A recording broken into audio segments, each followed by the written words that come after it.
South India shopping మాల్లో blockbuster Ashadham number 1 kilo sale.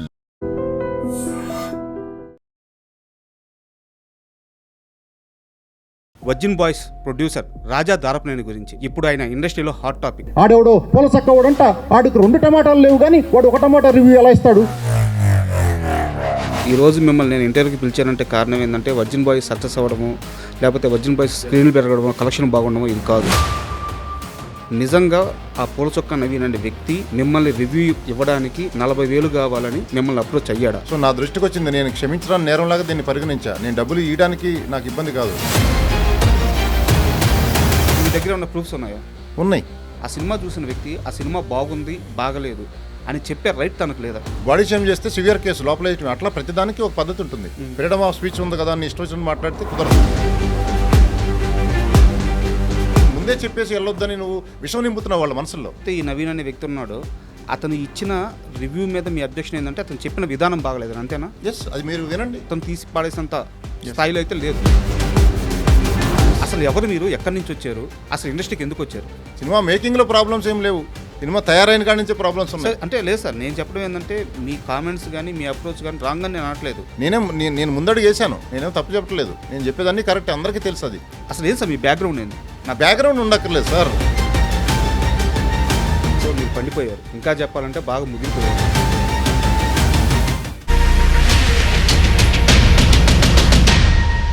Hi, welcome to iDream. Virgin Boys ఓ చిన్న సినిమాగా release అయిన ఈ మూవీ ఇప్పుడు ఇండస్ట్రీలో హాట్ టాపిక్ అయింది. అండ్ రోజు రోజుకి ఈ సినిమా స్క్రీన్లు పెరుగుతున్నాయి, థియేటర్లు పెరుగుతున్నాయి. అయితే ఇప్పుడు ఈ ఇంటర్వ్యూ వర్జిన్ బాయ్స్ సక్సెస్ గురించి కాదు, virgin Boys producer Raja Darapaneni గురించి. ఇప్పుడు ఆయన ఇండస్ట్రీలో హాట్ టాపిక్, ట్రెండింగ్ టాపిక్. ఆయన ఏం మాట్లాడినా ఇప్పుడు సంచలనం అవుతుంది. ఇప్పుడు రాజా గారు మనతో ఉన్నారు, ఆయన అడిగి మరిన్ని విషయాలు తెలుసుకుందాం. హాయ్ రాజా గారు. నమస్తే అండి, అందరికీ నమస్తే సార్. ఇప్పుడు ఇండస్ట్రీలో అంటే ఒక్కో టైంలో ఒక్కో పర్సన్ హైలైట్ అవుతూ ఉంటారు సార్ ఇండస్ట్రీలో. కాకుంటే వాళ్ళందరూ ఏంటంటే ఒక 10 ఏళ్ళ నుంచి, ఒక 12 ఏళ్ళ నుంచి ఇక్కడ ఉండిపోయి పాతుకుపోయి సినిమాలు తీస్తూ వాళ్ళ సక్సెస్ మాట్లాడి, సో వాళ్ళ ఫెయిల్యూర్ల వల్ల కష్టపడి ఇట్లా జనాల్లో టాపిక్ అవుతూ వాళ్ళందరికీ జనాలకి బాగా నోటెడ్ అయిపోతారు. బట్ మీరు తీసింది ఒక్క సినిమా, పెట్టింది 2 ప్రెస్ మీట్లు, ఇప్పుడేమో ఇండస్ట్రీ మొత్తం మీ గురించే మాట్లాడుకుంటూ ఉంది. సో ఏం జరుగుతుంది అసలు మీ చుట్టూ? నేను ఇందులోకి దిగిన ఇన్స్టెంట్ ట్రైనింగ్ ఉంటుంది. అంటే ట్రైనింగ్ అంటే ఇన్స్టెంట్ పికప్ ఉంటుంది. కార్లకు కనుక ఇన్స్టెంట్ పికప్ ఉంటుంది. నేను యాక్చువల్లీ చదివింది బిట్స్ పిల్ల అని. అప్పుడు దాకా తెలుగు మీడియం చదివింది. ఇంటర్మీడియట్ 10th అన్ని ర్యాంక్స్ వచ్చినాయి, తెలుగు మీడియం కంఫర్ట్గా ఉందని తెలుగు చదివాం. ఓకే. బిట్స్లో ఫస్ట్ టైం ఇంగ్లీష్ నాకు. అప్పుడు నా స్టేజ్ ఏంటంటే ఫ్రెండ్స్ అందరూ అంటే మనం మాట్లాడుతుంటే అర్థమైపోద్ది గారే, నీకు చాలా CGPA తక్కువ వస్తుంది, నేను ఇంటికి పంపించేస్తారు అది అని కొద్దిగా ఎగతాలు చేయడం మొదలుపెట్టారు. మనకు నిజంగానే ఇంగ్లీష్ కొంచెం తెలుగు మీడియం చదివినట్టు కొద్దిగా కష్టంగానే ఉంటుంది. అక్కడ అందరూ ర్యాంకర్స్ ఉంటారు, అంతా ఇంటలెక్చువల్స్ అందరూ, వాళ్ళతో పోటీ పడాలి అక్కడ. మళ్ళీ నాకు ఒక object temperature is decreased to అనేది ఒక లైన్లో వచ్చింది, ఒక మొత్తం పేరాలో. 2వ లైన్లో the temperature is decreased by ఉంది. ఆ రెండింటికి తేడా నాకు కన్ఫ్యూజ్ అయ్యాను నేను. That is my English stage at the time. So ఆ స్టేజ్లో ఉన్న పరిస్థితి, ఒక 800 మంది మా బ్యాచ్లో మొత్తం కంప్యూటర్స్, ఎలక్ట్రానిక్స్, ట్రిపుల్ అట్లా అన్ని బ్రాంచ్లు కలిపి ఉంటాయి. ఒక ముగ్గురికి 10 పాయింట్స్ వచ్చినాయి అట్ ద ఎండ్. అందులో నేను ఒకడిని. షాక్ అందరూ, అంటే ఫెలో ఫ్రెండ్స్ అందరూ షాక్, 10 పాయింట్స్ రావటం ఏంటని. అంటే చెప్తున్నా, మీరు అడిగారు కాబట్టి సెన్సేషన్ అనేది నాకు అది కూడా ఒక సెన్సేషనే. తెలుగు మీడియం చదివి ముగ్గురికి 800 మందిలో అందరు ర్యాంకర్సే, అందులో ముగ్గురికి 10 రావడం అనేది ఇందా చెప్పిన ఎగ్జాంపుల్. అక్కడ నుంచి అంటే నాకు కొంచెం, సో మీరు ఎక్కడికి వెళ్ళినా మీ బిహేవియర్ కానీ, మీ అప్రోచ్ కానీ, మీ మైండ్ సెట్ కానీ డిఫరెంట్గానే ఉంటుంది, స్పీడ్ ఉంటుంది. సార్ నేను ఇంటర్వ్యూలో ల్యాగ్ చేయదలుచుకోవట్లేదు, ఇక్కడ మొహమాటాలు లేవు.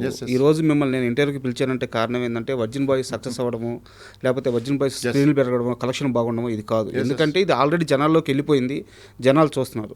ఈ రోజు నేను మిమ్మల్ని ఇక్కడ పిలవడానికి ప్రధానమైన కారణం ఈ రివ్యూ సిస్టమ్ మీద మీరు చేసిన కామెంట్స్, ముఖ్యంగా పూల చొక్కా నవీన్ అనే వ్యక్తి మీద, ఆయన ఇచ్చిన రివ్యూ మీద, ఆయన మీద మీరు చేసిన కామెంట్స్. సో ఈ వివాదం గురించి మాట్లాడడానికే నేను మిమ్మల్ని పిలిచాను. సార్ నాది ఒక స్ట్రైట్ క్వశ్చన్, నిజంగా ఆ పూల చొక్కా నవీన్ అనే వ్యక్తి మిమ్మల్ని రివ్యూ ఇవ్వడానికి 40,000 కావాలని మిమ్మల్ని అప్రోచ్ అయ్యాడా? నన్ను కాదు, మా టీంని అప్రోచ్ అయ్యాడు. నేను డీల్ చేయను కదా. ఓకే. దానికి ఒక టీము వ్యవస్థ ఉంటుంది, PRO వ్యవస్థ ఉంటుంది. అందులో కూడా PRO టీంలో కూడా మెంబర్స్ ఉంటారు. ఓకే. అట్లా ఇది రెగ్యులర్గా అన్ని మూవీలు జరిగే ప్రాసెస్ ఇది. అన్ని మూవీలని బ్లాక్మెయిల్ చేస్తున్నారు కొంతమంది, not only my movie. So నా దృష్టికి వచ్చింది, నేను క్షమించడానికి నేరంలాగా దీన్ని పరిగణించా. నేను డబ్బులు ఇవ్వడానికి నాకు ఇబ్బంది కాదు, ఇటువంటి వాళ్ళని ఎంకరేజ్ చేస్తే ఇంకా పట్టుకొడుకులాగా ఆల్రెడీ ఇండస్ట్రీ సాగుబతుకుల్లో ఉంది. ఆ వచ్చే ఆడియన్స్ని కూడా రానికుండా చేస్తున్నారు వీళ్ళు ఫేక్ రివ్యూస్ ఇచ్చి. ఇది తీవ్రవాదం కంటే దారుణమైంది. మన మధ్యలోనే ఉంటూనే ఇంత ఘోరమైన దీనికి పాల్పడుతున్నారు. సే నో టు డ్రగ్స్ అని పెద్ద పెద్ద హీరోలు అందరూ వస్తున్నారు. ఇది చెట్టు కొమ్మం మీదే ప్రాబ్లమ్స్ ఉన్నాయి, చెట్టు మీదే మన ఇండస్ట్రీలో problems. Say no to drugs లాగా మీరు ఎలా వస్తున్నారో దానికంటే ముందు ఇట్లాంటి వాటికి రావాలి. Say no to fake reviews. Sir అంటే నా డౌట్ ఏంటంటే ఆ వ్యక్తి మిమ్మల్ని అప్రోచ్ అవ్వడానికి రీజన్ అంటే మీరు ఏమన్నా ముందుగా మా సినిమాకి సంబంధించిన ఒక రివ్యూ ఏమన్నా అడిగితే తను అమౌంట్ అడిగాడా, లేదు నేనే అమౌంట్ తీసుకుంటాను ఒక మంచి రివ్యూ ఇస్తానని అతనే అప్రోచ్ అయ్యాడు? అది డిస్కషన్ నేనైతే డైరెక్ట్ చేయలేదు, మా టీం చేశారు. బట్ అల్టిమేట్లీ మీరు డబ్బులు ఇవ్వకపోతే నెగిటివ్గా రాస్తాను, అది మోటో. మీకేమన్నా దట్స్ ఆల్. మీ దగ్గర ఏమన్నా ప్రూఫ్స్ ఉన్నాయా? ఉన్నాయి, ఇచ్చాము, పోలీసులకు ఇచ్చాము, వాళ్ళు కేసు ఫైల్ చేశారు, వాళ్ళని పిలుస్తున్నారు. ఎస్ సార్, నాది ఇంకో క్వశ్చన్ ఏంటంటే ఒక వ్యక్తి ఒక 100 రూపాయలు పెట్టుకుని సినిమా చూస్తాడు. ఆ సినిమా చూసిన వ్యక్తి ఆ సినిమా బాగుంది బాగలేదు అని చెప్పే రైట్ తనకు లేదా? నీకు లిమిటేషన్స్ ఉంటాయి. ఓకే, ఇప్పుడు ఒక అమ్మాయిని చూసి నీకు పెళ్లి చూపులకి వెళ్తావు, ఒక అమ్మాయిని చూసి నచ్చితే సరే నచ్చపోతే సరే వెళ్ళు. ఆ అమ్మాయి గురించి బాడీ షేమ్ చేయకూడదు. ఆ అమ్మాయికి చిన్నగా ఉన్నాయా పెద్దగా ఉన్నాయా హైట్ తక్కువ ఉంది అదని బాడీ షేమింగ్ అంటారు. నువ్వు డైరెక్ట్గా అలా నువ్వు చెప్పకూడదు. నీకు నచ్చపోయినా దానికి ఒక పద్ధతి ఉంటుంది. బాడీ షేమ్ చేస్తే సివియర్ కేసు లోపల వేయటం, అట్లా ప్రతిదానికి ఒక పద్ధతి ఉంటుంది. ఫ్రీడమ్ ఆఫ్ స్పీచ్ ఉంది కదా అని ఇష్టం వచ్చినట్టు మాట్లాడితే కుదరదు. ఎస్, దానికి ఒక లిమిటేషన్ ఉంటుంది. నువ్వు రివ్యూ ఇవ్వడానికి, నీకు పరిధులు దాటి రివ్యూ ఇవ్వడానికి నా మూవీ గురించి నీకు ఏం అర్హత ఉంది? నా మూవీ గురించి బయటకు రావాలో లేదో చెప్పడానికి పెద్ద సెన్సార్ టీం ఉంది. అది పాస్ అయిన తర్వాతే బయటకు వస్తుంది. అంత పెద్ద ఇంత కష్టపడి ఇంత యూనిట్ మీ అందరి కోసం ఎంటర్టైన్మెంట్ ఇచ్చేదానికి ఒక సెన్సార్ వ్యవస్థ ఇవన్నీ ఉన్నాయి. ఈ రివ్యూవర్స్ ఎవడో తెలియదు, పుట్టగొడుగులాగా వాడికి ఏం అర్హత ఉందో తెలియదు, వాడు ఏం చదువుకున్నాడో తెలియదు, వాడి పర్సెప్షన్ ఏదో మాట్లాడుకొని పెట్టుకోండి. అంతేగాని వాళ్ళు వాడు మాట్లాడే మాటలు మీరు మొత్తం చూడండి, వాడి పర్సెప్షన్ సినిమాకి వెళ్ళొద్దు అనే ఉంది. వాడిని చూసిన వాళ్ళందరూ మా సినిమాకి వెళ్ళకుండా ఉండి మా కలెక్షన్లు అన్నీ తగ్గిపోతున్నాయి కదా, చాలా ఇంపాక్ట్ అవుతుంది కదా. దానివల్ల 24 క్రాప్స్కి నెక్స్ట్ సినిమా తీయలేము, ఇండస్ట్రీ దెబ్బతింటుంది. నా సినిమానే కాదు పెద్ద సినిమాల పరిస్థితి అంతే. ఇలా మాట్లాడటం వల్ల ఫేక్ రివ్యూస్ వల్ల ఆడియన్స్ డిసైడ్ చేసుకోమనండి వాళ్ళని వెళ్ళి. నిన్న సాయంత్రము ట్రిప్లేకి వెళ్ళాము, అందరూ ఆడియన్స్ ఎంగేజ్ అయ్యి ఫుల్ ఎంజాయ్ చేస్తున్నారు. తర్వాత ఏఎంబీ మాల్కి వెళ్ళాము, స్క్రీన్స్ కూడా పెంచారు ఇప్పుడు. అంటే ఆడియన్స్ నుంచి వచ్చే రివ్యూవే కరెక్ట్ రివ్యూ. బుక్ మై షోలో 1-on-1 రివ్యూ ఇస్తారు, అది 9.6 ఉంది. అంటే నిజంగా అటర్ ఫెయిల్యూర్ అయితే వాడు అనుకోవచ్చు. బాగున్నదాన్ని కూడా కావాల్సికల్లా నువ్వు నెగిటివ్గా మాట్లాడి సినిమాని చంపేస్తున్నావు. తమ్ముడు మూవీకి అట్లాగే చంపేశాడు, ఇంకో మూవీకి అట్లాగే చంపేశాడు. అంటే కొన్ని మూవీలు బాగుండొచ్చు, కొంచెం అటు ఇటుగా ఉండొచ్చు. అది ఆడియన్ వెళ్ళి చూసుకొని, ఆడియన్కి అనేది ఎంటర్టైన్మెంట్ కావాలి, అది లెట్ హిమ్ డిసైడ్. నువ్వు ముందే చెప్పేసి వెళ్ళొద్దని నువ్వు విషయం నింపుతున్నావు వాళ్ళ మనసుల్లో. సార్, ఇక్కడ నా డౌట్ ఏంటంటే మీరు పూర్తిగా రివ్యూ సిస్టమ్ రాంగ్ అంటున్నారా, రివ్యూ సిస్టంలో ఒక పరిధులు ఉండాలి అని చెప్తున్నారా? రివ్యూస్ ఫ్రీడమ్ ఆఫ్ స్పీచ్ ఉన్నంత వరకు ఓకేనండి, పరిధులు దాటి ఇస్తాం అనేది రాంగ్. కావాల్సికల్లా బ్లాక్మెయిల్ డబ్బుల కోసమే రివ్యూస్, తెలిసిపోద్ది ఇండస్ట్రీ అందరికీ డబ్బుల కోసమే రివ్యూలు ఇస్తున్నారు అని. ఇటువంటి రివ్యూ వ్యవస్థ నాశనం అవ్వాలి, ఉండకూడదు. సో ఇప్పుడు ఎవరైతే ఈ నవీన్ అనే వ్యక్తి ఉన్నాడో అతను ఇచ్చిన రివ్యూ మీద మీ అబ్జెక్షన్ ఏంటంటే అతను చెప్పిన విధానం బాగలేదు, అంతేనా? ఎస్, అది మీరు వినండి, ఆ లింక్ ఉంటే మీరు వినండి, ఎవరికైనా అర్థమవుతుంది. వీడి సినిమా ఆ రివ్యూ చూసి ఆ సినిమాకి వెళ్ళరు, అది ఎంత బాగున్నా కూడా. మరి మీరు ఎలా రియాక్ట్ అయ్యారు సార్? మీరు కూడా అలాగే రియాక్ట్ అయ్యారుగా. ఎక్కడ దేనికి? అతని కామెంట్స్కి, అతను సినిమా చేసిన రివ్యూ విధానానికి మీరు అతను కౌంటర్ ఇచ్చేటప్పుడు. నేను రియాక్ట్ అవ్వకపోతే ఇండస్ట్రీ చచ్చిపోతుందండి. నేను రియాక్ట్ అయిన విధానానికి ఇప్పుడు ఇండస్ట్రీ వాళ్ళందరూ దీని మీద ఏం చేయాలని ఆలోచిస్తున్నారు. అట్లా కాకుండా మెల్లగా నేను రియాక్ట్ సరిగ్గా కాకపోతే చాలామంది సరిగ్గా రియాక్ట్ కాకుండా చాలామంది చెప్పారు, సొల్యూషన్ రావట్లే బయటికి. ఓకే, నా ఆవేదన, నేను బిర్యానీ అన్ని రకాల ఐటమ్స్ వేసి బిర్యానీ వండితే నువ్వు వచ్చి ఇసుక జల్లేస్తే తినేవాడికి ఎట్లా ఉంటుంది, వండినవాడికి ఎలా ఉంటుంది? ఆవేదన కూడా వ్యక్తపరచకుండా నేను ఎక్కడన్నా పరిధి దాటానా? పరిధి దాటకుండానే మాట్లాడాను. చాలా కటువుగా మాట్లాడారు. కటువుగా అంటే అసలు ముందు రివ్యూ వాడు ఇవ్వడానికి ఏమో అర్హత ఉంది వాడికి? ఓకే, అది ఓకే. ఏదైతే అతని విషయంలో మీరు ఏదైతే చెప్తున్నారో ఆ రివ్యూ నేను కూడా చూశాను. సో అతను కొంత పరిధి అయితే దాటాడు కదా. సో చెప్పిన విధానం అయితే కొంచెం ఇబ్బందికరంగానే ఉంది. సో అది ఓకే. బట్ మీరు ఒక ప్రొడ్యూసర్గా నేను అన్యాయం మీద మాట్లాడానండి. వాడు చేసేది చాలా అన్యాయం ఇది. ఓకే, వాడు పరాణజీవి, ఇండస్ట్రీ మీదే బతుకుతూనే, ఇండస్ట్రీ మీద రివ్యూలు ఇచ్చుకుంటూ బతుకుతూనే నువ్వు ఇండస్ట్రీనే కిల్ చేయాలని చూసే పరాణజీవులు ఇవి. శవాల మీద పేలాలు ఏరుకుంటే పర్వాలా, ఆ శవం సమాధి దాకా వెళ్ళే లోపే శవాన్ని కూడా కోసు తింటున్నాడు వాడు. ఓకే, పేలాల వరకు ఏరుకో, శవాన్ని కూడా కోసు తింటున్నాడు వాడు. అది ఎంతవరకు? ఆడ సమాధి వరకు వెళ్ళేపాడు శవమే లేదు, పాడి మిగిలి ఉంటుంది. అటువంటి నేచర్ వాడిది. వాడే కాదు, చాలామంది ఉన్నారు అలాంటి వాళ్ళు. ఇలా వదిలేస్తే, నేను అలా స్ట్రాంగ్గా మాట్లాడకపోతే ఇటువంటి పుట్టగొడుగులు లేచి చాలా ఇంకా ముందు ఇండస్ట్రీ మొత్తానికి థ్రెట్ వాళ్ళ చేతుల్లోకి వెళ్ళిపోతుంది. మాఫియా, మేము రివ్యూలు మీరు డిమాండ్ చేసింది ఇకపోతే మీ మూవీని చంపేస్తాం, దట్స్ ఆల్. ఇది ఒక వెపన్స్ లాగా తయారైపోయింది మూవీని చంపేయడానికి. ఇప్పుడు ఇదే వర్జిన్ బాయ్స్ మూవీకి సంబంధించి ఒక 30 సెకండ్లో నేను ఒక చిన్న రివ్యూ ఇస్తా. ఇప్పుడు నన్ను కూడా తిడతారా? ఇవ్వండి, తిడతామని కాదు, మీరు ఇచ్చే రివ్యూ సెన్సిబుల్గా ఉంటే ఓకే. సార్ నేను ఇప్పుడే రివ్యూ చెప్తాను. నిన్న మీరు ఏ థియేటర్లో అయితే వచ్చారో అదే థియేటర్లో నేను కూడా షో చూస్తున్నాను. సో మీరు షో మధ్యలో వచ్చారు మీ టీం అంతా. సో నేను చూశాను. నాకు వర్జిన్ బాయ్స్ మూవీ వచ్చేసి సో ఒక 3 జంటలు. సో లైఫ్లో ఒక ఆ ఏజ్ గ్రూప్ పీపుల్ ఎలా ఉంటారో అలాంటి ఒక మైండ్ సెట్తో సో కొంచెం బోల్డ్ అప్రోచే ఉంటుంది మూవీలో. సో వాళ్ళు ట్రావెల్ అయ్యేటప్పుడు ఒక ఫన్నీగా ఆ మూవీ స్టార్ట్ అవుతుంది. సో వాళ్ళు పేర్స్ కుదర్చడము, సో వాళ్ళ లవ్ జర్నీ స్టార్ట్ అవ్వడం, మధ్యలో కొన్ని కాన్ఫ్లిక్ట్స్ రావడము. సో ఆ కాన్ఫ్లిక్ట్స్ వచ్చిన తరువాత అసలు రియల్ లవ్ అంటే ఎంతో తెలుసుకోవడము, దాని వాల్యూ తెలుసుకోవడం, ముగ్గురు లైఫ్లో సెటిల్ అవ్వడం. లైన్ అయితే ఇదే కదా. సో నాకు వచ్చింది ఏంటంటే కొన్ని దగ్గరలో సీన్లు ఒక్కొక్కటి 8 నిమిషాల నుంచి 10 నిమిషాలు అక్కడక్కడ ఉన్నాయి. బట్ ఏంటంటే మ్యూజిక్ కానీ బ్యాక్గ్రౌండ్ మ్యూజిక్ కానీ చాలా బాగుంది, సాంగ్స్ బాగున్నాయి, పేర్స్ బాగున్నారు. సో కొన్ని సీన్లు హృదయానికి హత్తుకునేలాగా ఉన్నాయి. ఆ ముగ్గురు హీరోయిన్స్ కూర్చొని మాట్లాడుకునేటప్పుడు ఇన్ని రోజులు సమాజంలో సెక్స్ గురించి ఉన్న ఒక బ్యాడ్ థింకింగ్ గురించి, ఇది బ్యాడ్ థింకింగ్ కాదు, సెక్స్ గురించి తెలుసుకోవాల్సిన అవసరం ఉంది, ఇలాంటి పాయింట్లు చాలా బాగున్నాయి. సో సినిమాలో కొంతవరకు ఇబ్బంది ఉంది, కొంతవరకు సినిమా బాగుంది. సో సినిమా అనేది అతను తీసి పాడేసేంత స్థాయిలో అయితే లేదు, బాగుంది. అండ్ ఆడియన్స్ కూడా బాగా ఎంజాయ్ చేస్తున్నారు. బట్ ఏంటంటే మీ సినిమా బాహుబలి అయితే కాదు కదా. సినిమా బాగుంది, సినిమా గుడ్, చూడొచ్చు. ఎవరైతే ఈ మైండ్ సెట్తో అంటే ఆ కంటెంట్ చూడడానికి ఇష్టపడతారో వాళ్ళు ఖచ్చితంగా ఎంగేజ్ అవుతారు. బట్ మీ సినిమా మీద ఒక చిన్న రివ్యూ, ఒక చిన్న నెగిటివ్ కామెంటు, లేదు మీ సినిమాకు ఎవరో ఒక వ్యక్తి పోవద్దు అన్నారు, అంత మాత్రం మీ సినిమా పడిపోద్దా? సినిమా పడదు. బట్ సమాజంలో వాళ్ళని అతను నెగిటివ్లు మాట్లాడుతూ అతను ఫాలోయింగ్ బేస్ పెంచుకున్నాడు. దానివల్ల చూసే ఆడియన్స్ కూడా ఇన్ఫ్లుయెన్స్ అయిపోతారు. చెడ్డ విషయం త్వరగా వెళ్తుంది, మంచి విషయాలు లేటుగా వెళ్తాయి. వాడు చెడు నింపుతున్నాడు. ఇప్పుడు మీరు మాట్లాడింది రివ్యూ ఇచ్చారు, ఎవరికి ఇబ్బంది లేదు, మీరు ఉన్నది రాస్తున్నారు, నో ప్రాబ్లం. అలా కొంచెం 10% వేరియేషన్ అవ్వచ్చు. వాడు కంటిన్యూస్ 95% వాడు సినిమా కూడా చూడకుండా కూడా చూసినోడైతే ప్రతి సినిమా రివ్యూ చేస్తాడు. అట్ట కూడా ఇవ్వలేదు. సినిమా చూడకుండా ముందే రెడీ చేసి పెట్టుకున్నాడు, డబ్బులు ఇస్తే ఈ రివ్యూ చేస్తాను, డబ్బులు ఇవ్వకపోతే ఈ రివ్యూ చేస్తాను అట్లా. సో హానెస్ట్ రివ్యూలు చాలామంది ఇచ్చారు, మేమేం అనలేదు కదా వాళ్ళని. అసలు జర్నలిస్టులు చాలామంది హానెస్ట్ రివ్యూలు వెబ్సైట్స్ అన్నీ ఇచ్చారు. వాళ్ళు ఏమి ఇచ్చినా నో ప్రాబ్లం. వాళ్ళు హానెస్ట్గా ఇచ్చారో లేదో తెలిసిపోతుంది మనకి. డబ్బుల కోసం ఇచ్చాడో హానెస్ట్గా ఇచ్చాడని. ఇట్లా డబ్బుల కోసం ఇచ్చిన వాళ్ళు పసిగట్టి కొంతమంది ఉన్నారు, వాళ్ళని పసిగడుతుంది, తెలిసిపోతుంది చూస్తే ఎవరికైనా. సార్ ఇప్పుడు ఈ ఇష్యూ అంతా నడిచిన తర్వాత ఈ 2 రోజుల్లో మీరు అతన్ని అప్రోచ్ అవ్వడం కానీ, అతను మిమ్మల్ని అప్రోచ్ అవ్వడం కానీ, ఫోన్లో మాట్లాడుకోవడం కానీ ఏం జరగలేదు? నాకు అతను అసలు తెలియని కూడా తెలియదు. ఓకే, అతను పోలీసులే ట్రేస్ చేసి పట్టుకోవాలి, అతను ఎక్కడున్నాడో ఏంటో. నేను అతనితో ఎప్పుడు డైరెక్ట్ మాట్లాడాలి, అతను నాతో మాట్లాడాల. ఇప్పుడు ఈ కేసు ఏ సెక్షన్ల కింద ఫైల్ చేశారు సార్? కేసు ప్రాసెస్ ఎలా ఉంది? కేసు నాకు జరిగిన అన్యాయం అంతా నేను ఫైల్ చేశాను. ఓకే, ఆ సెక్షన్లో అవంతా వాళ్ళు జోడిస్తారు. అంటే యాజ్ ఏ పబ్లిక్గా నాకు సెక్షన్ తెలియకపోవచ్చు. ఓకే, ఆ కేసులో ఉండే సివియారిటీని బట్టి బాడీ షేమింగ్ మీద, మీ అమ్మాయిలను చూస్తే మాకు లెగట్లేదని రాస్తున్నాడు వాడు సినిమాలో అమ్మాయిలని.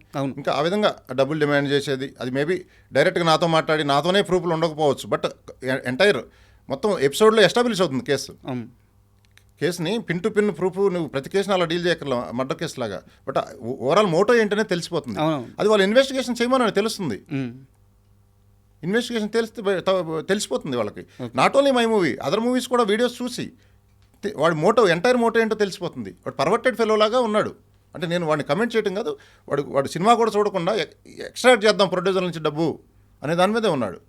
ఎందుకు వదిలేస్తున్నారు? చూసి చూడకుండా ఏదో అందరూ బతుకుతున్నారు లేని వదిలేస్తున్నారు. బట్ తల్లి రొమ్ము పాలు తాగితే తల్లి రొమ్మునే కోసే టైప్ ఉన్నాడు వాడు.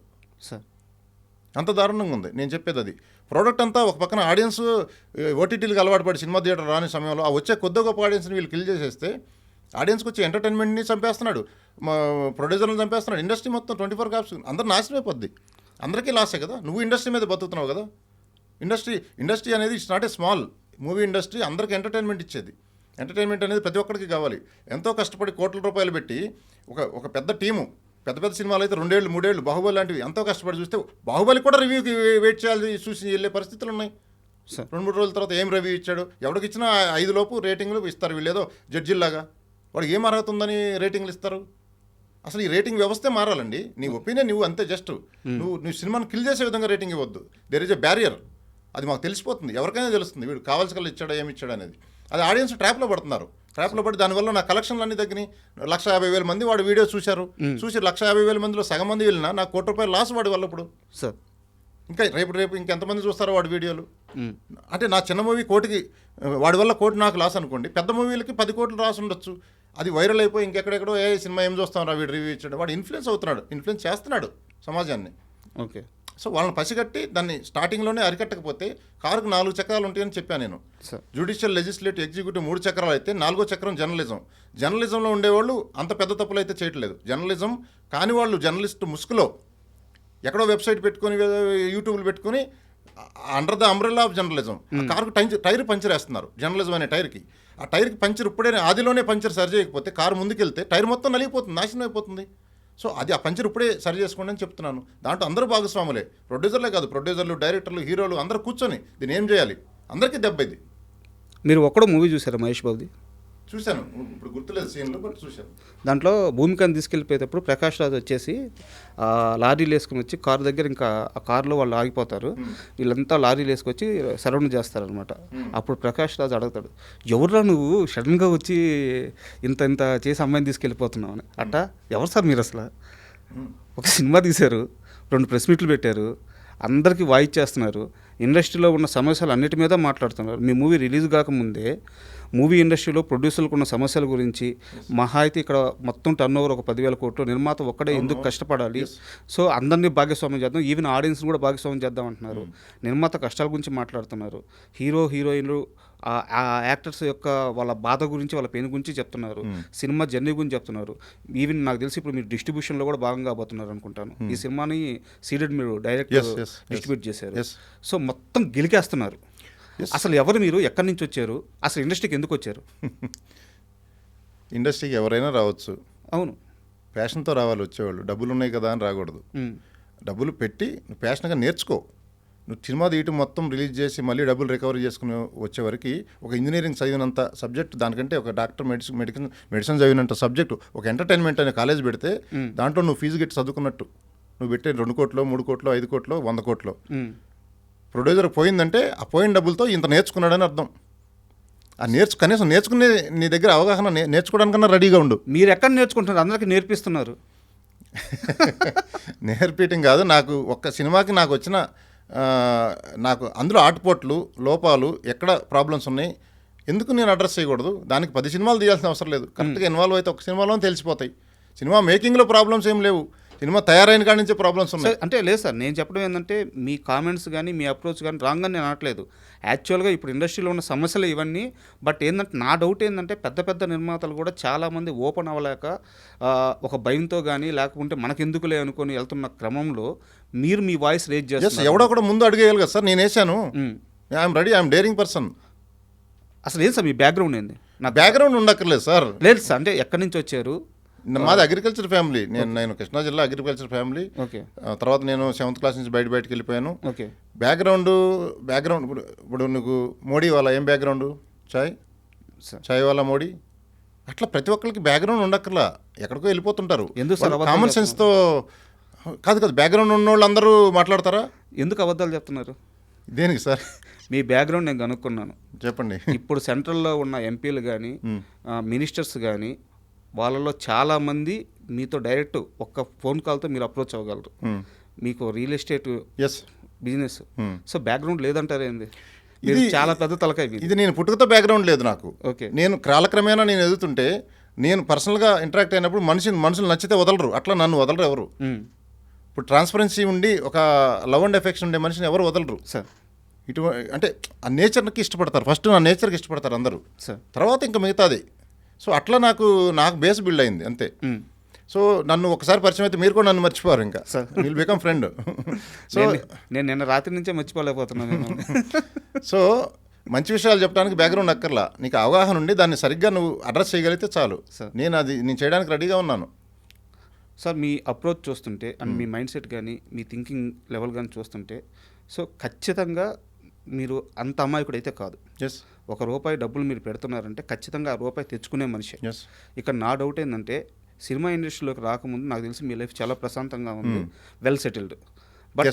బట్ ఇక్కడ ఇండస్ట్రీలో సక్సెస్ రేట్ ఎంతో మీకు తెలుసు, 2 నుంచి 4% ఇండస్ట్రీ సక్సెస్ రేటు. ఇలాంటి ఒక ఇండస్ట్రీలోకి ఎందుకు వచ్చారు? ఎందుకు డబ్బులు పెట్టాలనిపించింది? ఇప్పుడు నాకు తెలిసి నెక్స్ట్ కూడా మీరు చాలా అగ్రెసివ్ అప్రోచ్తో వెళ్ళబోతున్నారు ఇండస్ట్రీలో. సో ఎందుకు ఇక్కడ మీరు ఇక్కడ ఉండాలని ఎందుకు నిర్ణయించుకున్నారు? ఇప్పుడు ఇండస్ట్రీలోనే ఉండాలనేది ఏం లేదు, ఇండస్ట్రీ కూడా మనం ఎందుకు చూడకూడదు. ఇప్పుడు ఏ ఫీల్డ్లో దిగినా నువ్వు చేసే పని ఇంక 10 మందికి ఉపయోగపడాలి. మరి ఇక్కడ ఈ ఇండస్ట్రీలో నీకు రేడియస్ ఎక్కువ, ఎంటర్టైన్మెంట్ అందరికి కావాలి. నువ్వు ఇక్కడ చేసే ప్రోడక్టు నీకు కొన్ని లక్షల మందికి ఎంటర్టైన్మెంట్ ఇస్తుంది. అది వాళ్ళ నుంచి నీకు వాళ్ళకి ఇచ్చే ఆనందం అల్టిమేట్లీ వర్క్ సాటిస్ఫాక్షన్ ఉండాలి కదా. సో ఎక్కువ ఆనందం ఇవ్వగలిగేది ఎంటర్టైన్మెంట్ ఇండస్ట్రీ ప్రపంచంలో చూడండి. కాకపోతే దాని వెల్త్, దాని టోటల్ వర్త్ లేదంతా. దాన్ని బిల్డ్ చేయమని చెప్పాను మొన్న. అది బిల్డ్ చేసే క్రమంలో ఇట్లాంటి పుట్టగొడుగులు కొన్ని ఉన్నాయి అని నేను అబ్జర్వ్ చేసిన పాయింట్స్ చెప్పాను. నాకంటే ముందు పెద్ద పెద్ద ప్రొడ్యూసర్లు చెప్పారు, లో వాయిస్తో చెప్పుంటారు. నేను హై వాయిస్తో చెప్పడం వల్ల ఇది మీకు అందరికీ రీచ్ అయ్యి మళ్ళీ నన్ను తిరిగి మీరు అడుగుతున్నారు. సో ఇది ఖచ్చితంగా అడ్రస్ చేయాలి. ఈ ఇండస్ట్రీ గ్రో కావాలంటే ఈ ఫ్యాక్టర్స్ అన్ని అడ్రస్ చేసి అందరు కూర్చొని నేను ముందడుగు చేశాను. నేనేం తప్పు చెప్పట్లేదు, నేను చెప్పేదాన్ని కరెక్ట్, అందరికీ తెలుసు. అది నాకు చాలా ఫోన్ కాల్స్ కూడా వచ్చినాయి. కరెక్ట్గా చెప్తున్నావు, దాన్ని మీరు కరెక్ట్గా అడ్రస్ చేస్తున్నారు, మంచి వాయిస్తో రైజ్ చేశారు, మీలాంటి వాళ్ళు కావాలి అని. So that is the only first work satisfaction ఎవరికైనా ఉండాలండి. నువ్వు చేసేది 10 మందికి ఉపయోగపడే విధంగా ఉండాలి. అది ఇక్కడ ఉంది. ఎంటర్టైన్మెంట్ ఇస్తున్నావు, అదే ఎంటర్టైన్మెంట్ ప్రజలు కూడా. నువ్వు కోట్ల సినిమా తీస్తున్నప్పుడు కోట్ల రూపాయలు పెట్టి నువ్వు 100-150 పెట్టి సినిమా చూస్తానికి కెపాసిటీ లేదు అనొద్దు. మీరు మరీ ఇంకా వెనకబడిన కంట్రీ ఇండియా చాలా అడ్వాన్స్డ్ వెళ్ళిపోయింది. 100-150 పెట్టి టికెట్లు కొని 500 పాప్కార్న్ కూడా ఖర్చు పెడుతున్నారు చాలామంది, అది పాప్కార్న్ ఖర్చులకి. సో ఎంటర్టైన్మెంట్ చూస్తానికి మీరు మేము ఇచ్చే ఎంటర్టైన్మెంట్ చూస్తాం 100 రూపాయలు ఎక్కువ అని ఫీల్ అవ్వక్కర్లేదు. చాలా తారతమ్యం ఉంది ఆడియన్స్కిను సినిమా ఇండస్ట్రీకి మధ్య. Sorry to interrupt you.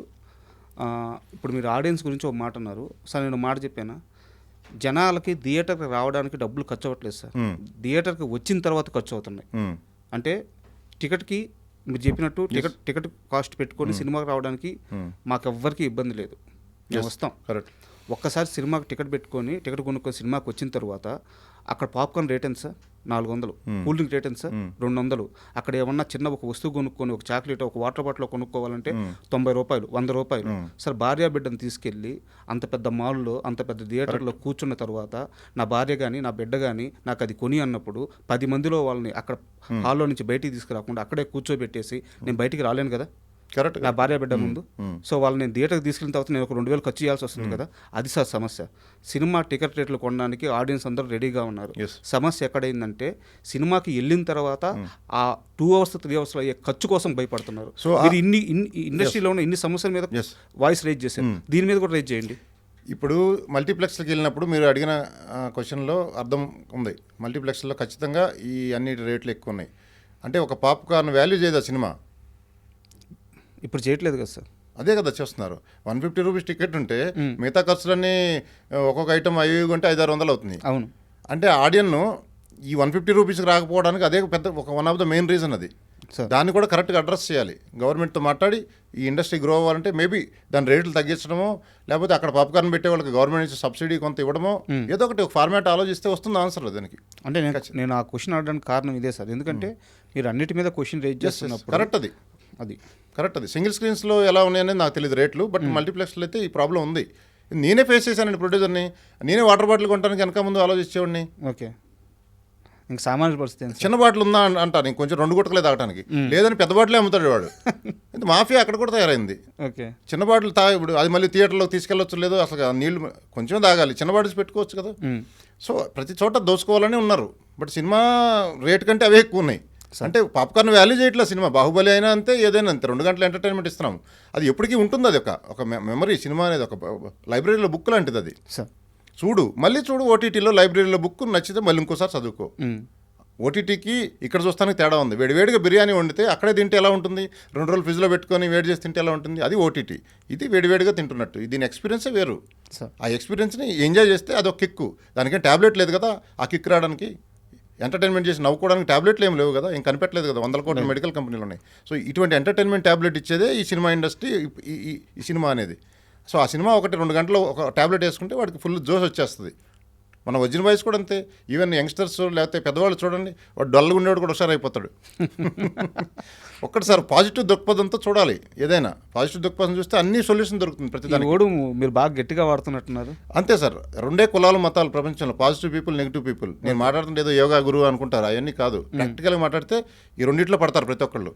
Positive thinking అది ఉంటే నీకు ప్రతి దానికి సొల్యూషన్ దొరుకుతుంది. ప్రపంచ యుద్ధాలు కూడా జరగవు. మన కేసీఆర్ గారు కూడా ఏదో అసెంబ్లీలో ఒక చిన్న ఇదే క్వశ్చన్ ఇలాంటిదే వచ్చింది. అంటే పాజిటివ్ దృక్పథంతో చూసినప్పుడు అది ఒక చెడ్డవాడిని కూడా మంచివాడిగా అనిపిస్తుంది. ఇప్పుడు ఒక పద్యం కూడా చెప్పాడు ఆయన, అన్నాతి గూడ హరుడవే అన్నాతిని గూడనప్పుడు అసుర గురుడవే అన్నా తిరుమల రాయ కన్నొకటి మిగిలే గాని కౌరవపతివే అని. అంటే ఒక కన్ను ఉన్నోడిని కూడా పొగడరా అంటే అట్లా పొగిడాడు కవి. ఒక కన్ను ఉన్నోడిని ఏం పొగుడాడు? ఆ పాజిటివ్ దృక్పథం ఉన్నప్పుడు పద్యం ఆటోమేటిక్గా వచ్చింది.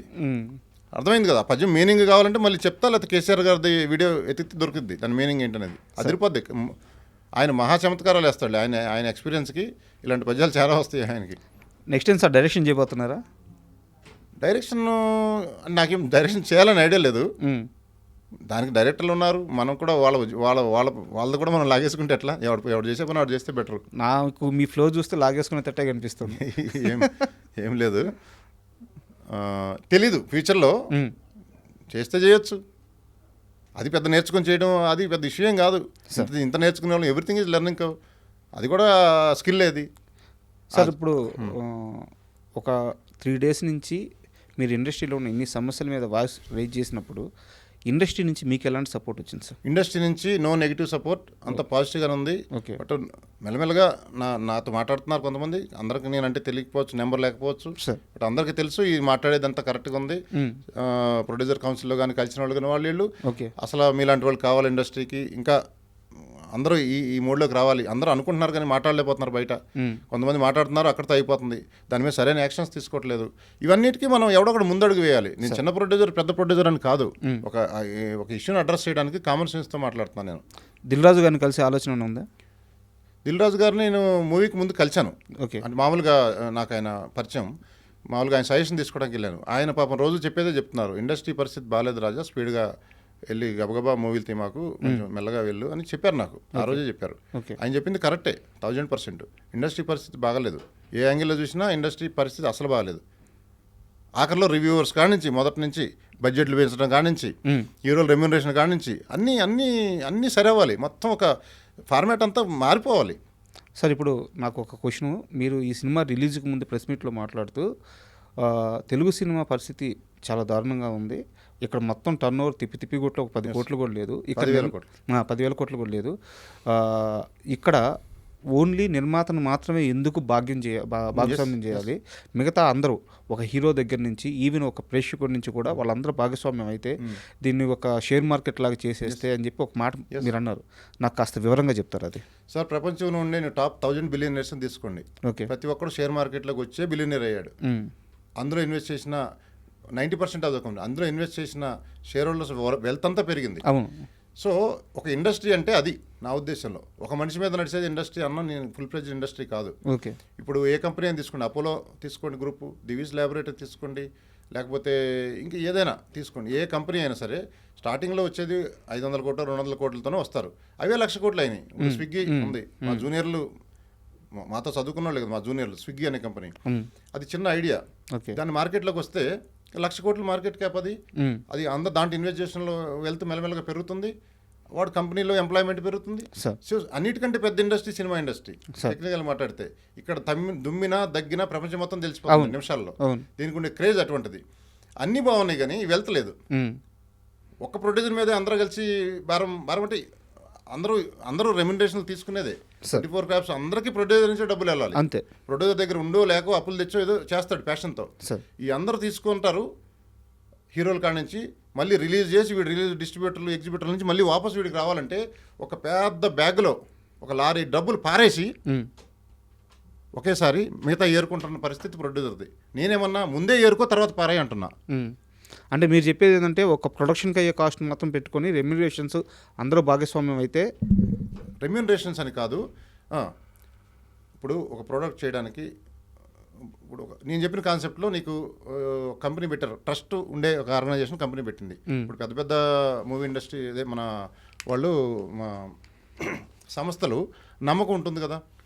నమ్మకం ఉన్నప్పుడు వాళ్ళు సపోజ్ పెట్టారనుకోండి ఒక లిస్టెడ్ కంపెనీ, నీకు కొంత పావుల వాటా వాళ్ళు పెట్టుకొని మిగతా 30 వదిలితే అందులో ఒకళ్ళిద్దరు హీరోలు కూడా 10 పైసలు తీసేసుకుంటే ఒక పెద్ద స్టార్లు 2-3, మిగతాది ఒక పబ్లిక్ ఒక 50% వదిలేస్తే షేర్ ఒక్కొక్క 10 రూపాయలు అయితే, ఇప్పుడు నేను ఒక 1,00,000 షేర్లు కొనుక్కుంటా, ఇంకొకటి ఎవడో ఒక 50 షేర్లు కొనుక్కుంటాడు, బేదవాడు ఒక 100 షేర్లు అట్లా కొనుక్కుంటా ఉంటే ఆ 10 రూపాయలకి షేర్ వాల్యూ దీంట్లో సంస్థలో ఇన్ని డబ్బులు వస్తాయి.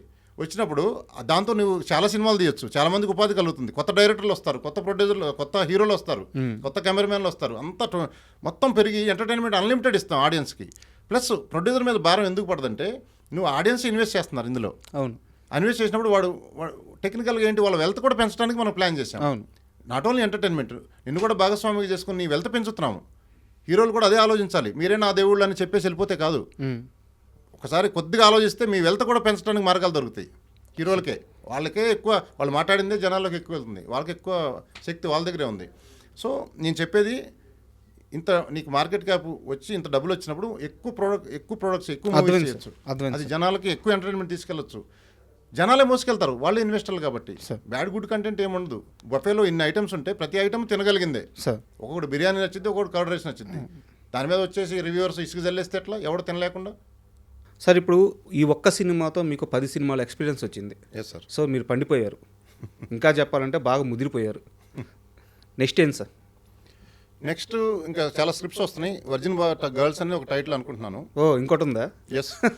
అది కామెడియన్స్ అందరూ జెంట్స్ చూశారు మీరు సార్. లేడీస్ ఒక 4-5 హీరోయిన్స్ కలిసి కామెడీ స్క్రిప్ట్ రన్ చేస్తే ఎలా ఉంటుంది అనేది ఒక థాట్. అది ఓకే, దాని మీద స్క్రిప్ట్స్ రెడీ అవుతున్నాయి. ఓకే. తర్వాత వేరే కొంచెం ఇంట్రెస్టింగ్ స్క్రిప్ట్స్ కూడా ఉన్నాయి. డైరెక్ట్గా ప్యాన్ ఇండియాకి వెళ్ళిపోదామని ప్లాన్ ఉంది. అవునా? ఎస్. పెద్దగానే entertainment same, making same almost. కాకపోతే చాలామంది ఎందుకు వెళ్ళరంటే ఫ్యాన్ బేస్ లేదు అని, ఎందుకు రిస్క్ అని వెళ్ళరు. బట్ ఫ్యాన్ బేస్ లేకుండా స్క్రిప్ట్ బేస్ నడిచే సినిమాలు ఉంటాయి, ఓకే, స్టార్తో సంబంధం లేకుండా.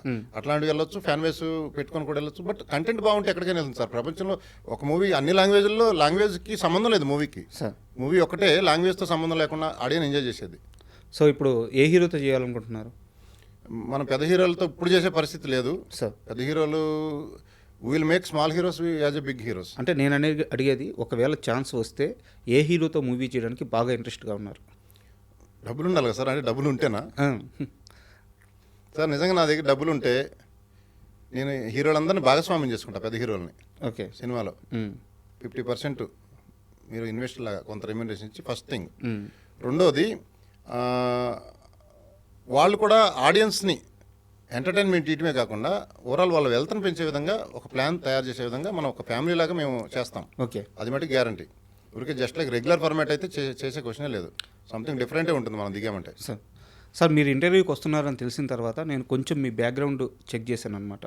నాకు అప్పుడు చెక్ చేసినప్పుడు తెలిసిందంటే మీరు కొత్తగా అయితే ఇండస్ట్రీలో కొత్తగా వచ్చారు, కానీ ఇక్కడ ఇండస్ట్రీలో పీపుల్ కానీ, ఇక్కడ ఉండే కొంతమంది నిర్మాతలు కానీ, డైరెక్టర్లు కానీ, వీళ్ళెవరు మీకు కొత్త కాదు, ఆల్రెడీ అందరితో పరిచయాలు ఉన్నాయి. ఇంకా గట్టిగా చెప్పాలంటే మీరు ఫోన్ కాల్ చేసి ఇక్కడ కొంతమంది హీరోలని, కొంతమంది డైరెక్టర్లని సెటిల్ కూడా చేపించారు. ఇప్పుడు వాళ్ళ కెరీర్లు బాగున్నాయి. స్టార్టింగ్లో వాళ్ళందరికీ హెల్ప్ చేసింది మీరే. ఇక్కడ నా డౌట్ ఏంటంటే, మీరు నిర్మాతగా ఇండస్ట్రీలోకి వస్తున్నప్పుడు ఇది ఇప్పుడైతే సినిమా పెద్ద సక్సెస్ అయింది, వర్జిన్ బాయ్స్ అందరికీ తెలుసు, సో రీచ్ ఉంది. బట్ మీరు ఈ సినిమాకి ప్రెస్ మీట్లు పెట్టేటప్పుడు, ఈ సినిమాని ప్రమోట్ చేసేటప్పుడు ఆ హీరోలు కానీ, ఆ స్టార్స్ కానీ ఎవరు ఎందుకు సార్ మీ సినిమాని ప్రమోట్ చేయలేదు? ఒకటి సార్, మన ద్వారా ఎదిగిన వాళ్ళు పెద్ద హీరోలు అయినప్పుడు చాలా ప్రొడ్యూసర్స్ని చూసుంటారు. అదే ప్రొడ్యూసర్ తర్వాత ఎదిగిన హీరోలు వీళ్ళ నెంబర్లు మళ్ళీ ఎత్తన పరిస్థితుల్లో ఉన్నారు. అవునా? అంతకంటే దుర్మార్గం ఏముంది సార్? ఎస్. ఇప్పుడు నేను కొన్ని సినిమాలకి ఫ్రెండ్ని చెప్పి అటాచ్ చేసి ప్రొడ్యూసర్లని, వాళ్ళు అప్పుడు కెరీర్ లోలో ఉన్న హీరోలు, డైరెక్టర్లు కూడా పెద్దవాళ్ళు అయ్యారు. మన వాళ్ళని డబ్బులు అడగము. నేను డైరెక్ట్గా ఆయన వాళ్ళు ఫోన్ చేస్తుంటే ఎత్తన పరిస్థితి ఉంది. ఆ నిర్మాత ఫోన్ చేస్తే? ఎస్. ప్లస్ కల్పించింది నేనే. నేను చేయడం కంటే ఆయన డైరెక్ట్ ప్రొడ్యూసర్ కదా అని చేయించాం. అవును. సో వాళ్ళు ఫోన్లు ఎత్తన పరిస్థితి అంటే అసలు ఊహించుకోండి ఆ సిచ్యువేషన్ ఎలా ఉంటుందో. వీళ్ళ కోసం ఎన్ని కోట్లు ఖర్చు పెట్టి వీళ్ళని హీరోలుగా చేస్తే అంతే కదా. ఒక కాజ్ ఆఫ్ యాక్షన్ ఏంటి? ప్రొడ్యూసరే కదా వాళ్ళని హీరో అవ్వాలంటే డబ్బులు పెట్టుకోవడం ముందు ఉండాలి కదా. సో చేసినప్పుడు తిరిగి కర్టసీగా అందరిని అంటలేదు, కొంతమంది తిరిగి కర్టసీగా బాగున్నారా ఏంటి ఎలా మాట్లాడేవాళ్ళు కొంతమంది ఉన్నారు, ఫోన్లు చేస్తే ఎత్తనోళ్ళు కొంతమంది ఉన్నారు. వీళ్ళు పదే మదన చూడాలి. అప్పుడు ఆ డబ్బులు లాస్ కంటే కూడా దీనికి ఎక్కువగా వీళ్ళు ఇదైపోతారు సార్. నేను ప్లస్ ఏంటంటే ఇంకోటి, మన టైటిల్ చూసి కొంతమంది ఇదేదో కొద్దిగా నా బోల్డ్ సినిమా ఉండొచ్చు, మళ్ళీ మనకు ఒక ఇమేజ్ వస్తుంది టీజర్ లాంచ్కి వెళ్తే అది ఇది అనుకుని ఉండొచ్చు అని నాకు అర్థమైంది. ఒక పెద్ద డైరెక్టర్ గారు కూడా చేస్తామన్నారు, వెంటనే టైం పెట్టారు. ఈ సినిమాకి ఆయన యాప్ట్ అయితే బాగుంటుంది, యాప్ట్ ఉంటుందని అనుకున్న టీజర్ లాంచ్కి. కామెడీ ఉంది కాబట్టి చాలా పెద్ద డైరెక్టర్, చేసేద్దాము అని టైం చెప్పారు.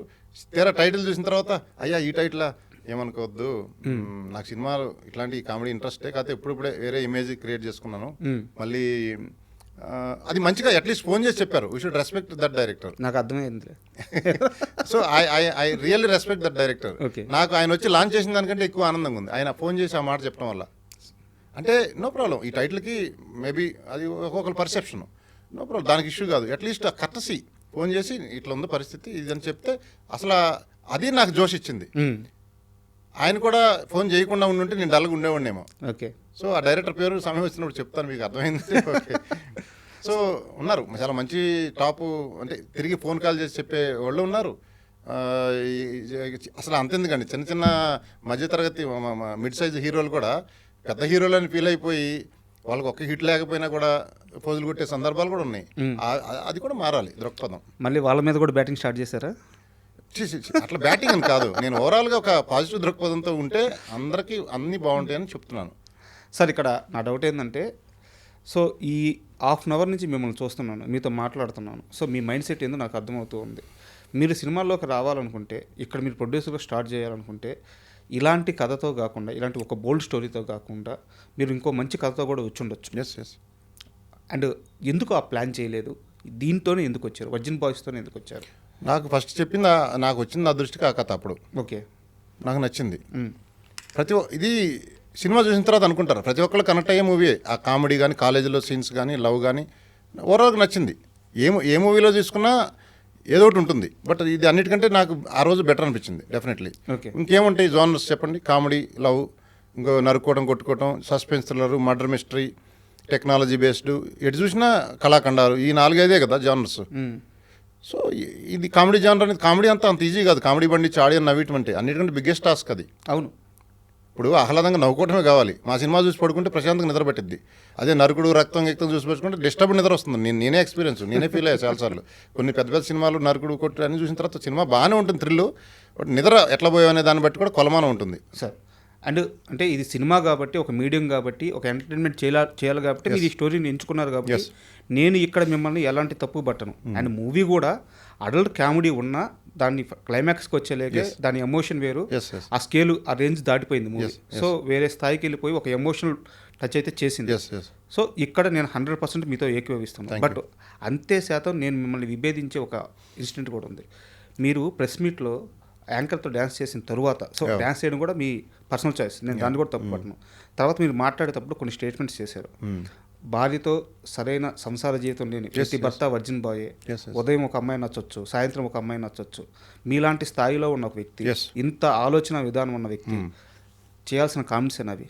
సో కామెంట్స్ అంటే ప్రతి ఒక్కళ్ళు ఆ ఫీలింగ్ ఎక్కడో చోట వస్తుంది. ఎందుకంటే ఇప్పుడు సగం మంది డైవర్స్ ఇచ్చేసిన పరిస్థితి 40%, సగం మంది ఇవ్వలేక ఆడేమనుకుంటే ఏమనుకో బలవంతంగా కలిసి ఉండే పరిస్థితి నలిగిపోతూ. ఇప్పుడు మూడో పరిస్థితి కూడా యాడ్ అయింది. మూడో పరిస్థితి ఏంటి? ఫసక్ భర్తను వేసేయడం, భార్యను వేసేయడం జరుగుతున్నట్టుంది. ఇంకా అది ఇంకా ఘోరము. సో ఇన్ని రకరకాల మ్యారేజ్ వ్యవస్థలోనే ప్రాబ్లమ్స్ ఉన్నాయి. ఇప్పుడు ఒక మన సినిమాలో డైలాగ్ ఉంటుంది, ఒక అమ్మాయి నీ మీద ఎవరు చేయాలో సమాజం డిసైడ్ చేయాలా, నువ్వు డిసైడ్ చేసుకోవాలా. అది పవర్ఫుల్ డైలాగ్ చాలా ఉన్నాయి. సినిమా చూస్తే మీకు అర్థమవుతుంది. సో మీరు అడిగిన క్వశ్చన్ ఏంటి? సో భార్యతో సంసార జీవితం. వర్జిన్ బాయ్ అంటే మీనింగ్ గురించి చెప్పాను నేను. వర్జిన్ బాయ్ అనేది వర్జినిటీ నా మీనింగ్ ఏంటంటే, నా మీనింగ్ అది కాదు. నా మీనింగ్ ఏంటంటే మనసావచ్చ కర్మనాతో ఇద్దరు తృప్తిగా వర్జినిటీ పోగొట్టుకుంటేనే పోయినట్టు. అది నిజట్లో పోయినా, ఇంకో బలవంతం పోయినా అది నిజంగా పోయినట్టు కాదు. భార్యతో కూడా ఇష్టం లేకుండా కలిసినా పోయినట్టు కాదు. టెక్నికల్గా మాట్లాడితే అది ఇష్టపూర్వకంగా మనసావచ్చ కర్మనాతో కలిస్తేనే ఆ ఎమోషనల్ ఫీల్ ఉండాలి. ఆ ఎమోషనల్ ఫీల్ లేకుండా పోయేది అది రియల్ వర్జినిటీ కాదు. అట్లా డిస్సాటిస్ఫైడ్ అమ్మాయి కావచ్చు, అబ్బాయి కావచ్చు ఉండే, అది ఆ కంటెస్ట్లో చెప్పాను నేను. డిస్సాటిస్ఫైగా ఉండేవాడు ఇంకా తెలుసు కదా వాడి పరిస్థితి ఎలా ఉంటుందో. ఆ లేడీ కానీ జెంట్స్ కానీ డిస్సాటిస్ఫైగా ఉంటే వాళ్ళు వర్జిన్స్ కంటే ఇంకా హీనం వాళ్ళు. సార్ అండ్ రాజా గారి నెక్స్ట్ స్టెప్ ఏంటి సార్? అంటే ఇండస్ట్రీలోకి వచ్చేసారు, పాలిటిక్స్లో కూడా ఎంటర్ కాబోతున్నారా? పాలిటిక్స్ మనకి ఏం లేదు సార్, అట్లా ఏం లేదు. మనకు ఆ ఫీల్డ్ మనకు దూరం. చాలా కాంటాక్ట్స్ ఉన్నాయంట కదా సార్? కాంటాక్ట్స్ ఉండటం వేరు, మనం దాంట్లో దిగటం వేరు. ఓకే. నాకు అందరూ పరిచయమే, అందరూ పలుకుతారు. ఇప్పుడు ఇది కూడా గవర్నమెంట్ సపోర్ట్ ఏమైనా కావాల్సిన నేను మాట్లాడగలుగుతాను. మీరు పలానానికి సబ్సిడీలు ఇవ్వండి, ఇండస్ట్రీ గ్రో అవడానికి ఏమైనా నేను మాట్లాడగలిచి ముందుకు పోయే దానికి నేను ముందు సిద్ధంగా ఉంటాను. ఓకే. స్పీడ్గా నీకు సొల్యూషన్ కూడా తెస్తాను గ్యారంటీగా. సినిమా ఇండస్ట్రీలో అడ్రస్ చేయడంలో గ్యారంటీగా నా పార్టిసిపేషన్ చేయడానికి రెడీగా ఉన్నాను నేను. ఓకే. అండ్ ఫైనల్గా ఈ రివ్యూ సిస్టమ్ మీద ఎప్పుడైనా ఈ ఇష్యూ మీద మీరు ఆ పర్టికులర్ వ్యక్తి దగ్గర నుంచి ఏం కోరుకుంటున్నారు? ఒకటి సార్, నేను సిస్టంలో ఉండే లూప్ హోల్స్ బగ్స్ని ఫిక్స్ చేయాలని డిసైడ్ అయ్యా. నా ఒక్క మూవీ గురించి వాడు నెగిటివ్ చెప్పినా ఆడియన్స్ రివ్యూ 5/5 ప్రతి ఆడియన్స్ ఎంజాయ్ చేస్తున్నారు. ఆడియన్స్ పబ్లిక్ టాక్ ముందు ఈ రివ్యూస్ నథింగ్. ఓకే, బట్ అసలు public talk word of mouth వెళ్ళే ముందే వీళ్ళు కిల్ చేసే పరిస్థితి నా సినిమా కూడా వచ్చింది. అది దాటుకొని నా సినిమా ముందుకెళ్ళిపోయి స్క్రీన్లు కూడా పెరుగుతున్నాయి నిన్న సండే నైట్ నుంచి. అవును. సో నా సినిమాకు ప్రాబ్లం కాకపోవచ్చు, మిగతా సినిమాలు 2-3 రిలీజ్ అయినాయి. కేవలం రివ్యూస్ వల్ల కూడా అవి చాలా మంది ఆడియన్స్ దాటికి రాకుండా ఉండొచ్చు. అది పికప్ కాలేని పరిస్థితి ఉండొచ్చు. ఇక రేపు రాబోయే కింగ్డమ్ కానీ హరిహర వీరమల్లు కానీ ముందే రెడీగా మమ్మల్ని వేలలో డిమాండ్ చేశారు, వాళ్ళని లక్షలు చేయొచ్చు. ఇది బ్లాక్మెయిలింగ్కి లిమిట్ ఉండదు సార్. ప్రొడ్యూసర్ అన్ని కోట్లు పెట్టి ఖర్చు పెట్టినప్పుడు వాడు ఇంకా ఏదో ఇచ్చేద్దామని అని డిసైడ్ అవుతాడు. అంటే వాళ్ళని పెంచి పోషిస్తారు, ఇంకా తప్పదు. ఇంకా అంటే పరిస్థితి అలా ఉంటుంది, మింగలేని కక్కలేని పరిస్థితి ఉంటుంది. ఇవ్వకపోతే తప్పు రాస్తాడేమో, ఆడియన్స్ రారేమో, ఎందుకులే రిస్క్ లేని దానికి బడ్జెట్ పెట్టుకునే పరిస్థితి వచ్చింది. సినిమా బడ్జెట్ లాంటిది ఇది ఒక బడ్జెట్ అయిపోయింది. సో ఇది ఈ వ్యవస్థలో ఈ ఇష్యూని అడ్రస్ చేసి దానికి ఒకటి వేళతో ఇప్పుడే పీకేయాలి అనే దాంతో నాకు డైరెక్ట్గా కమెంట్ చేసిన వాళ్ళు పోల్చక్కేవాడు దొరికాడు. దానివల్ల అతను నా సినిమా ఇంపాక్ట్ అయ్యింది. సో ఆ పోల్చక్కేవాడు అడిగిన అమౌంట్స్ కానీ ఏదన్నా కానీ నా దగ్గర సర్టెన్ ప్రూఫ్స్ ఉన్నాయి. సో కాబట్టి వాడి మీద ఒక్కడి మీద పోలీసులు ఏంటి ఒకడి మీద చర్య తీసుకుంటే మిగతా వాళ్ళు చేయకుండా ఉంటారు కదా, ఏ ఇష్యూలు అయినా. అంతే. ఇప్పుడు డ్రగ్ కేసులో ఏమన్నా పట్టుకున్నాడు, లోపల వేశారు, మిగతా వాళ్ళు భయం వేస్తుంది. రోడ్డు మీద సిగరెట్ తాగాడు పబ్లిక్లో, వాడిని పట్టుకుని లోపల వేశారు, ఇంకెవడో తాగడు. అట్లీస్ట్ వాళ్ళ డ్యూటీ వాళ్ళు చేస్తున్నారు. తెలంగాణ పోలీసు వాళ్ళని అప్రిషియేట్ చేయాలి, వెంటనే రియాక్ట్ అయ్యి వాళ్ళ డ్యూటీ వాళ్ళు చేస్తున్నారు. సో సినిమా ఇండస్ట్రీ గ్రో కావడంలో వాళ్ళ పాత్ర కూడా ఉంది ఇప్పుడు. సో వాళ్ళ డ్యూటీ వీడిని చూస్తే మిగతా వాళ్ళు భయపడతారు, ఓకే ఇది తప్పు, ఇలా చేయకూడదు, సో అలా ఫేక్ రివ్యూలు మనం ఇవ్వకూడదు అని భయపడతారు. అప్పుడు కొంత కరెక్షన్ జరుగుతుంది. సో సొల్యూషన్ దొరుకుతుంది, అక్కడ దొరకపోయే క్వశ్చనే లేదు. ఓకే, ఒకటి సార్, ఫ్రీడమ్ ఆఫ్ స్పీచ్ ప్రతిదానికి లిమిటేషన్ ఉంటుంది. లిమిటేషన్ దాటి చేసేదే పట్టుకొని తాట తీయాలి. ఎస్, తప్పేం లేదు. సో ఇంకా డైరెక్ట్ వారే ఎస్, తాట తీయటం ఖాయం. మనం తీయక్కర్లా, పోలీసులే తెస్తారు. తాట తీయటం అంటే వాళ్ళకు ఉండే రూల్స్ పరిధిలో వాళ్ళని విచారించి వాళ్ళ నుంచి ఏం చేయాలో వాళ్ళ నుంచి చేస్తారు. ఇంకా ఫర్దర్ ఎటువంటి రిపీట్ కాకుండా. దానివల్ల వ్యవస్థ కిల్ అవుతుంది. ఇది చెప్పాను కదా, ఇప్పుడు తీవ్రవాది అనేవాడు బయట కంట్రీలో ఉంటాడు, వీడు మన మధ్యలోనే ఉండి ఒక చిన్న సైజ్ తీవ్రవాదిలాగా చెట్టు మీదే కూర్చొని ఆ చెట్టునే నరుకుతున్నాడు. అది చాలా డేంజరస్ సిచ్యువేషన్లో ఉంది మూవీ ఇండస్ట్రీ పరిస్థితి, అసలుకే బాగాలేదు. ఇది ఒకటి యాడెడ్ మళ్ళీ. సార్ మామూలుగా ఇంకా ఫైనల్గా వచ్చేసి, ఎప్పుడైనా సరే ఇండస్ట్రీలో ఒక సినిమా రిలీజ్ అయిపోతే ఆ సినిమా చాలా హడల్స్ ఫేస్ చేసిన తర్వాత ఒక సేఫ్ జోన్లోకి వెళ్ళిపోతే ఆ నిర్మాత హ్యాపీగా ఇంట్లోకి వెళ్ళి హ్యాపీగా నిద్రపోతాడు, కడుపు నిండా అన్నం తిని హ్యాపీగా నిద్రపోతాడు. సో ఈరోజు మీ సినిమా ఆ సేఫ్ జోన్లోకి వెళ్ళిపోయింది. బట్ ఇప్పుడు మీరు సినిమా రిలీజ్కి ముందు ఎంత ఫైట్ చేస్తారో అంతకంటే ఎక్కువ ఫైట్ చేస్తున్నారు. నా సినిమా గురించి నేను ఫైట్ చేయట్లేదు, అర్థమైంది. అదే లూప్ హోల్స్ గురించి నేను ఫైట్ చేస్తాను. అవును. సో ఖచ్చితంగా మీలాంటి ఒక వ్యక్తి ఇండస్ట్రీకి అవసరం. అంటే ఇక్కడ ఇండస్ట్రీ పెద్దలు ఎవరు ఉన్నారో వాళ్ళతో కలిసి మీ ఆలోచనలు పుంజుకొని ముందుకెళ్ళడం చాలా అవసరం. మీరు చాలా త్వరగా ఆ పొజిషన్కి వెళ్తారని నేను అనుకుంటున్నాను.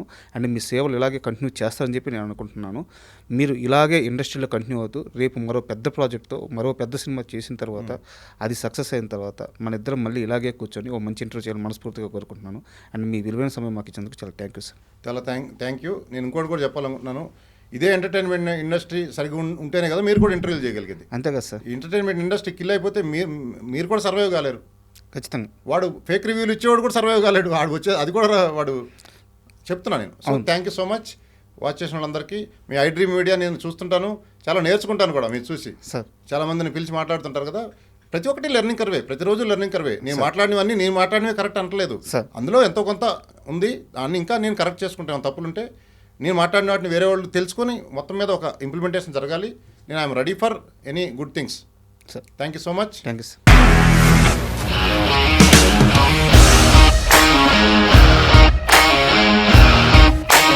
ఇండస్ట్రీలో కమిట్మెంట్ ఇష్యూస్ వస్తే నీకు కూడా వచ్చినట్టు మార్నింగ్ తీసుకెళ్ళాలంటే కొట్టి పడేసాడు.